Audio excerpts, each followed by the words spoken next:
많은 분이 잠에 대해서 크게 신경을 쓰지 않는 것 같습니다. 숙면을 위한 고민도 하지 않고요. 당장 해야 할 일이 눈앞에 있으면 대부분의 사람은 우선 잠을 줄이죠. 하지만 잠은 낮 동안 활발한 활동을 하느라 피곤한 뇌를 잠시 쉬게 함으로써 내일을 준비하게 하는 중요한 역할을 합니다. 따라서 우리는 숙면을 하기 위한 노력을 해야 합니다. 숙면을 위해서는 첫째, 운동이 중요합니다. 낮에 햇볕 아래에서 운동을 하면 수면을 유도하는 멜라토닌 호르몬이 잘 분비된다고 합니다. 또 저녁에는 산책과 같이 가벼운 움직임만 하는 것이 좋습니다. 취침 전에 격렬한 활동을 하는 것은 오히려 잠을 방해합니다. 둘째는 알코올인데요.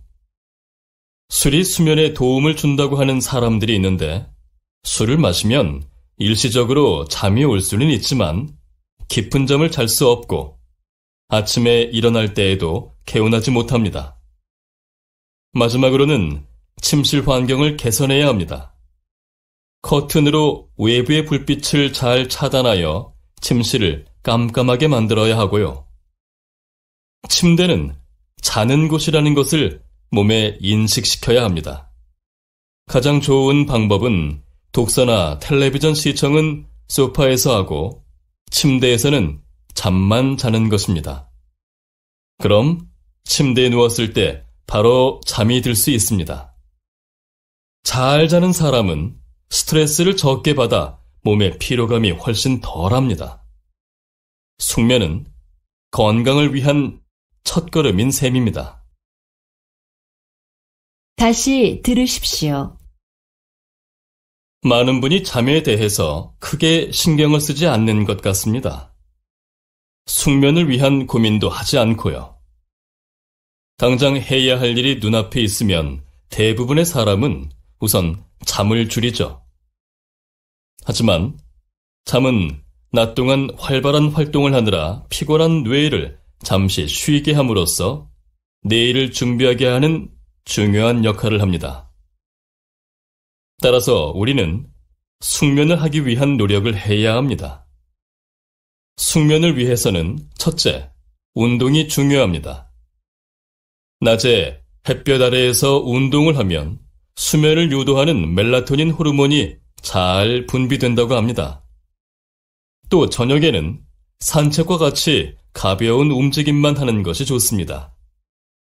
취침 전에 격렬한 활동을 하는 것은 오히려 잠을 방해합니다.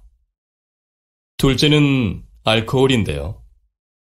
술이 수면에 도움을 준다고 하는 사람들이 있는데 술을 마시면 일시적으로 잠이 올 수는 있지만 깊은 잠을 잘 수 없고 아침에 일어날 때에도 개운하지 못합니다.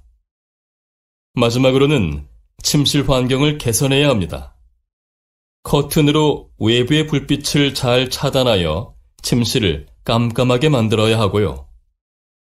침대는 자는 곳이라는 것을 몸에 인식시켜야 합니다. 가장 좋은 방법은 독서나 텔레비전 시청은 소파에서 하고 침대에서는 잠만 자는 것입니다. 그럼 침대에 누웠을 때 바로 잠이 들 수 있습니다. 잘 자는 사람은 스트레스를 적게 받아 몸의 피로감이 훨씬 덜합니다. 숙면은 건강을 위한 첫걸음인 셈입니다.